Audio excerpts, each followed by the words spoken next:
dad worked in a botanical garden in Miami,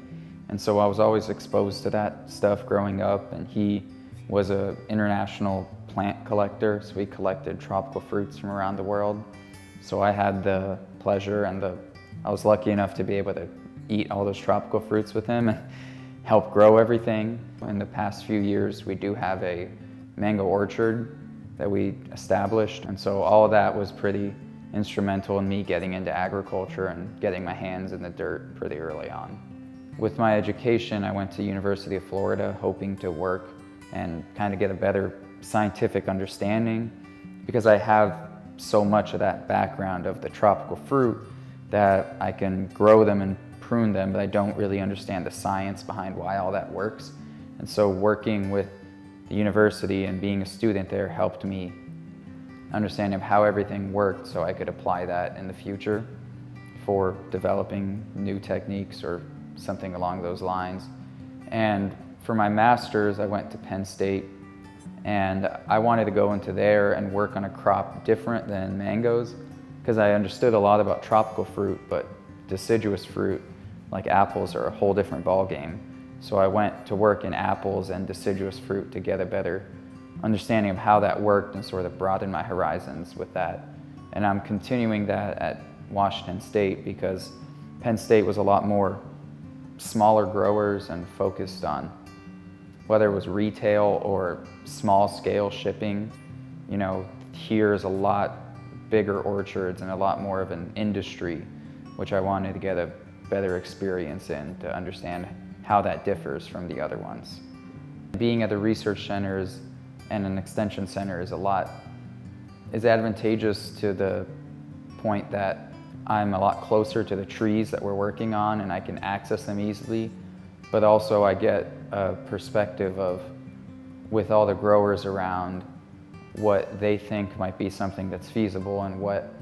might be a practice that, if it was successful, is something that could be adopted by growers and used for their orchards. A lot of biennial bearing trees, and I'm working with Honeycrisp, which is probably the most prone to biennial bearing that you can find out here. And those trees, usually you see the on and off years, you'll see a pattern within a plot. So you'll have a specific block of trees that you know is gonna set way too heavy one year and you know it's not gonna bloom the next year. And so growers usually focus their treatments on those, trying to make them bear a little more annually. And so with all that, if you're able to find a way that can help revert that cycle and make those trees more annual, it is a lot more applicable when it's on a whole plot level, so they can treat that block with a specific treatment versus one tree there and then 3 trees you skip and the next one. So that is important to how they're going to treat the trees, that they occur usually on the same block, but also trying to give growers something that isn't a drastic change that would have drastic price increases. So if there's a lot of growers that have